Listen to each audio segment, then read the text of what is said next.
Absolutely no better marriage than some bacon and a cast iron skillet. These were uneven, they were burned, they were stuck to my skillet. I'm scraping them off with a spatula. Oh, we're all past that. You might call it one of them scientific studies. I'm not sure that's accurate with Cooking with Bob. We're going to start with cold pans. We're going to cook in it dry. We're going to cook in wet. This one will be the water method. A little bit about the sizzle method. We're going to look at the bubbles coming off of that bacon. You know, after 50 years of cooking, I know a couple things. You don't need much, just a couple dabs in each one. I do this every time I cook. If you use this on cast iron, every time you cook, you'll have way less problems. Just kind of rub that in, get it around the edges and then the bottom. That oil will get in them pores and you won't have as much stickage. That's my first step every time. This is a new lodge. I'm only on a couple cooks on this one. Factory seasoning, I might add. And this is probably at least 20 years old, perfectly seasoned. Now the first thing you notice, there's no heat on yet. Both pans are stone cold. I haven't even turned the knob yet. So as I'm putting this bacon in these cast iron skillets, if you put them in hot, that protein part, it'll just seize up. It'll be like when you go outside and it's below zero and your nose hairs freeze up. You don't want that. And when that protein seizes up, you're going to have a big old curly mess. We can probably tuck one in here on the edge. You just got to keep them moving around and I'll show you that. I think we can fit them all. What do you think?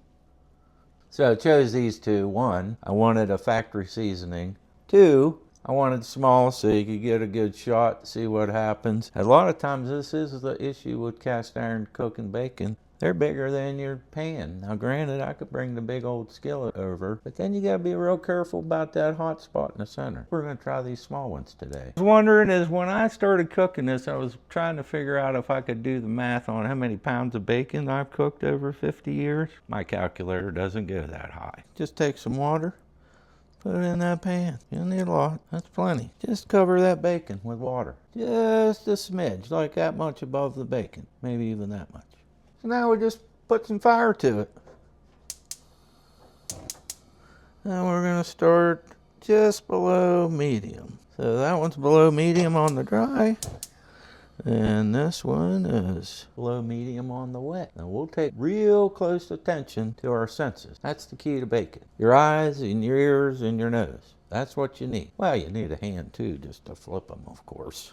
So as this is coming up the heat, I've done a cast iron masterclass. This is part 6 of a 10-part series. You can hit that playlist.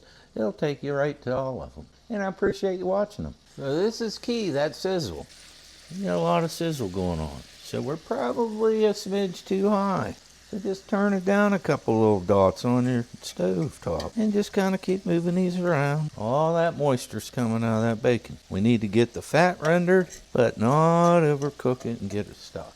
Now the one with the water on the other hand, we got sizzle going over there. We don't have much going on, so we're gonna take this one just a smidge above medium. Get that water heated. And I'll have a sip of coffee. A lot of people hear that beautiful sizzle sound of bacon. They're like, man, we're frying bacon. Well, you're not really frying it quite yet. You got that sizzle going on. It's a great sound. We're getting the smells of the bacon. Oh, that's just lovely. But that's that steam trying to release. And we want to go slow, so we don't get it stuck. Now if you start seeing an area getting more, just give her a little nudge. Slide it. Eyeballs, real important cooking bacon. Pay attention to what's going on. Now over here, we're taking a real close look. These bubbles. Bubbles are important when cooking. Bubbles are telling you things. We got these real big bubbles coming out of here. So when them big bubbles are coming out, we're just starting to bring all this meat up to temperature. The whole entire piece of the bacon. The protein part, and we're starting to render that fat. You can see that fat coming to the top even. So we'll just keep moving them around as they shrink up so we get them all in here. This water pan, this isn't making a noise. We're using that water right here to transfer the heat into that fat cap of the bacon before the meat starts to cook.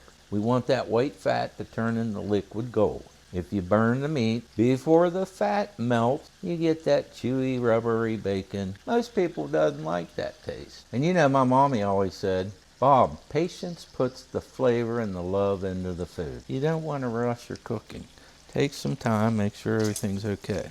And you know what? She was right. Patience is the hardest part about cast iron cooking. You take a little bit longer, you won't have problems with things sticking. Right here you can see brand new lodge, only a couple uses so far. I'm keeping that heat down towards the low side. Nothing sticking yet. Bacon in this dry pan. You're probably thinking, hey, it's about time to flip that. Well, don't get yourselves all in an uproar. You see these bubbles? They're still big. See them bubbles coming out of there? We want that fat to render more. So if you got that little hot spot in the center, just start shifting her one side to the other. So you move the center point. That's all you really have to do. Just don't get impatient. Let it cook. We'll go this way for a while and then we'll slide it back and go the other way for a while.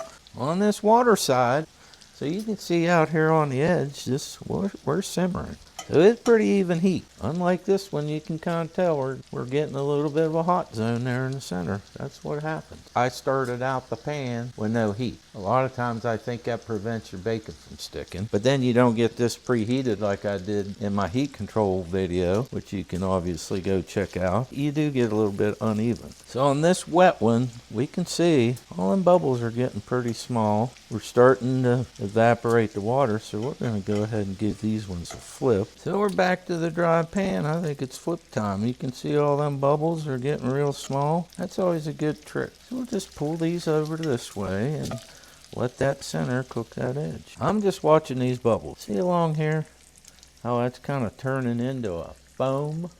That's what you want. Once all that is getting rendered, that'll turn more into a foam than a bubble. Kind of like when you get yourself a nice cold beer and you pour it in, you got that head on there. That's what you want it to look like. So once that starts getting that foam, we'll just give her another flip. Now see what that told us? See how that cooked pretty evenly on that side? Because we had that foam. So now we do the same thing, get this end cooked well. Look at that one. That one's almost a perfection. Now if you have that foam on there, you can start removing the bacon anytime you want. If you like a little chewy, it's time to come out. I like mine not burned, but I want it done. So we're doing the same thing on this one. We're just looking. So we're going to move this piece, get her a little closer to the center. This piece here, it's ready. Now here's my trick. We know this edge is cold, so I just pull it up here on the edge. Keep it warm, leverage in that center where there's a lot of heat. We don't want that. We want this foamy part. So this has to cook a while. We'll give it a turn and we'll get that edge completed. Now this is still bubbling out here on the edge and this has a little more heat. So this is the same way. We got foam all the way. We should be ready to flip this one over. Yep. See how all that was done where there was foam? We still have some bubbles. We got a ways to go. This is still hot. So I can pull that to the end. We'll let this piece here that's not quite done, we'll let that be in the center. Here again, we got foam. We're going to give her the flip. Look at that. It's completely rendered almost all the way down through there. So we'll get this end going and we'll just keep an eye on them. This water method, it works pretty good. It takes a little bit longer time, but we're not in a hurry. We can be doing other things. We can be getting the other side dishes. Maybe you're toasting some bread for a BLT. Maybe you're getting out another skillet to make yourself an omelet. You could be throwing down a couple dippy eggs. Don't be over there at the sink doing dishes while you're cooking bacon, because you're going to burn them all up. But if this end's really curly, right where it curls up, get yourself a spatula and just put a relief cut there. It'll knock that baby right down. And you won't have that big curled end. Now don't get crazy and go scratching your cast iron with your metal spatula. That's not what I'm saying. Just put a little relief cut. See how that's at right now? Just a little bit of a cut. You stand that bacon up on the side of the pan, that grease is dripping down in there. It's kind of a built-in bacon dryer. Slow and steady wins the bacon race every time. You know, I've been doing this 50 years, and when you look at this, it's hard not to flip it over. I'm just saying. I want to flip it right now, and that's not what you want to do. We're pretty close. Look at that. Small bubbles. We got the foam in the center, so that piece is cooked. This end's all bubbling. I think we can give her a flip. Now see how evenly that cooked? Just by looking at a couple bubbles. I mean, it's that simple. Bubbles. I mean, who would have ever thought that? And you know the good part about cooking bacon this way? It works on anything. It can work on your Blackstone. It can even work on your stainless steel. These are the tips and tricks. Little patience, little love, pay attention to your senses. Man, you know how to cook some bacon. Y'all have a great day. Keep cooking.